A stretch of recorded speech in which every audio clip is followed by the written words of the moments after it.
Hi, everybody. Dan Illman and Mike Beer, the DRF race of the day for Friday, March the 27th, race number 10 at Gulfstream Park. We're going 9 furlongs on the turf, a nice optional claimer for fillies and mares. Our race of the day coverage is brought to you by the Ontario HBPA and the Own a Thoroughbred initiative. Make 2020 your year for excitement. Visit ownathoroughbred.ca for current ownership opportunities. Call the HBPA of Ontario's ownership specialist, Stacey Roberts, for more information, or visit ownathoroughbred.ca. Let's meet the field for Friday's race of the day. Remember, you can download free Formulator past performances for this race on the Race of the Day event page at DRF.com. Download them and handicap along with us. Mike, the 9 Silver Kitten earned a graded stakes placing last time out and looks like the controlling speed according to Timeform US. Yeah, I mean, she does look like she has clearly the best speed in the field. She's also happens to be the horse who comes in with the best recent form, Dan. It's a combination that rates to make her pretty tough in this race. And she is the 5-2 morning line favorite for trainer Danny Gargan. Let's take the field in post position order, beginning with the number 1, Bienville Street, who ran okay last time out in the Sunshine Millions filly and mare turf, considering there was no pace for her to attack, and she was way overmatched against one of the better filly and mare turf horses in the country. Starship Jubilee won the Sunshine Millions, then came back to win 2 graded stakes races with buyers of 98 and 94. Her lack of speed works against her, and something tells me she's the kind of horse that runs to the level of her competition. Yeah, I think the pace will be a little bit faster in this race, but it's also, I think, a much tougher field, Starship Jubilee aside. She just feels like she's in a pretty tough spot here, and I'm not going to knock her recent form. This is just not an easy spot for a horse who's dropping out of a bunch of stakes races.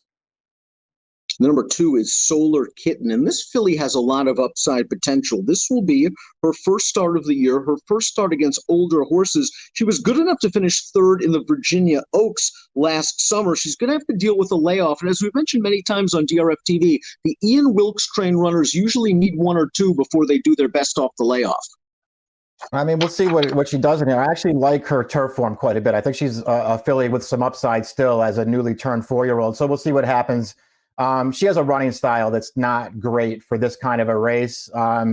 As much as I like her closing, Dan, she might not even be the best closer in this race either. So there are things working against her, but she's got some upside, this horse.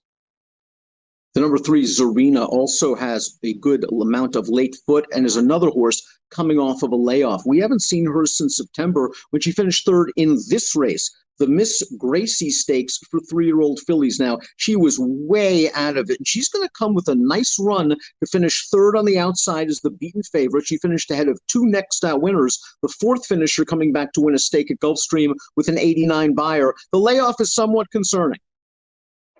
Yeah, the layoff is working against her, and another horse who doesn't have a lot of early speed. I thought she ran fine in that race, although it's worth noting that it was a race that went to closers. She was never a real threat in there, and I just didn't care for the fact that she got outfinished from behind for second. I like her overall form. I think is fine. I think she's in very tough against this field. The 4 is Ride for the Cause, another horse making her seasonal debut. This for trainer Gail Cox. She has a lot of upside. This will only be her 6th lifetime start. She comes out of the Tropical Park Oaks in late December. She finished 5th, was kind of jammed up in that race. The 4th horse came back to run 3rd in a stake with an 88 buyer. A little bit of traffic last time. I didn't think it really affected her, but she finished gamely once she was clear. She won her prior 2 turf starts. I thought she looked good winning both of those races. She's very lightly raced in with a ton of pedigree. This is a horse around the morning line price as she is. I'm going to use her somewhere. Bacchanalia, the number 5, figures to take money for Joel Rosario and Chad Brown. She won her first start against winners last time out at Gulfstream Park. We're going to watch that race right now. She traveled sweetly while in behind horses on the backstretch, made a 4-wide bid on the turn. She's on the far outside in the red and white, and she's going to grind down these horses. She's the kind of filly that really acts like more distance might even be her friend down the road. This 1 1/8 might be on the shorter side ultimately, but she's in good form right now. She obviously likes Gulfstream, and if you give her some pace, you know she'll come running late. Absolutely. She's in, and have nothing to knock about her, Dan. You just saw her sort of push clear at the end of that race. It does feel like distance, the more distance, the better for her. She's getting better from race to race for probably the best trainer in the game here. There's a lot to like about her except the price. And here's a Brown formulator fact. Over the past 3 years, horses aged 4 and up, last out winners in turf routes, going second off a 61 to 120 day layoff. Chad's 8 for 15 with a $3.20 return on investment. Number 6 in here is Wildlife. And boy, Mike, she's burned us a few times last year. We were really excited about her prospects early on in 2019. She showed off an explosive stretch kick on a couple of occasions. She's been her own worst enemy at times. She doesn't get out of the gate very well and puts herself behind the 8 ball. Hopefully, this little winter vacation has given her an opportunity to mature for Vicky Oliver. Yeah, I hope so too. I don't like to say that we got burned by her, Dan, because she was big prices in most of those races where we were trying to get her.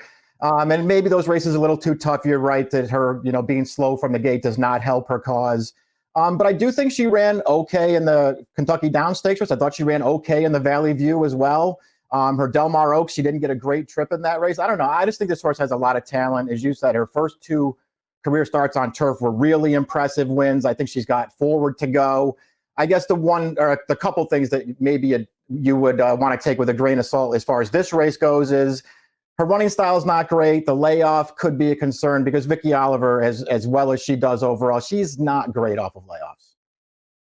I do wonder if this filly, though, wants the firm turf that she should get at Gulfstream Park. She just didn't seem to really do her best over wet or going in her last 2 races. She's interesting. The 7 is Cash Out. Let's go back to Cash Out's last race, her first start of the year for Rusty Arnold. She showed some agility in this race, Mike. She's down towards the inside, and it looks like she's really building up a head of steam. Then she alters course to the outside. This is a good second-place finish for her. She ran well in this race. She got a really good closer's trip, probably the second best trip in the race behind the winner. And then she ran the second best race to the winner as well. You saw that odds-on favorite who was tiring on the lead there. That horse just went a really fast pace in the race. And the 1-2 finishers kind of took advantage with really good trips. I think Cash Out's a really nice horse. I think she's a nice fit in this race. And she doesn't have to be as far out of it as she was last time. She's probably a horse who could be a good price in this race and can win. Take Charge Christie, based in Canada, has done most of her work on a synthetic surface. She made her turf debut earlier in the meet. It wasn't a bad performance at all. She finished 4th in that race behind Cash Out. She's run on dirt since. I wonder if the connections are just trying to race her back into shape, get her back to Woodbine over the summer, hopefully, and run her on a synthetic surface. Yeah, we'll see what happens. Her only turf start isn't bad, Dan. She was in that race that we just watched there behind Cash Out again.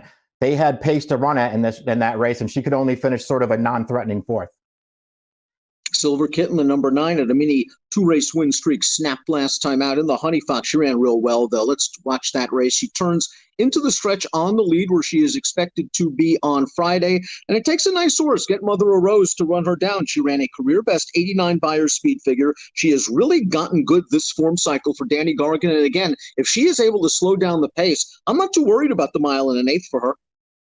Yeah, I'm not either. I mean, I guess she does have to prove that she can get this far, but I'm not worried about it either, Dan. That race we're watching right there, the Honey Fox, she ran really well in there.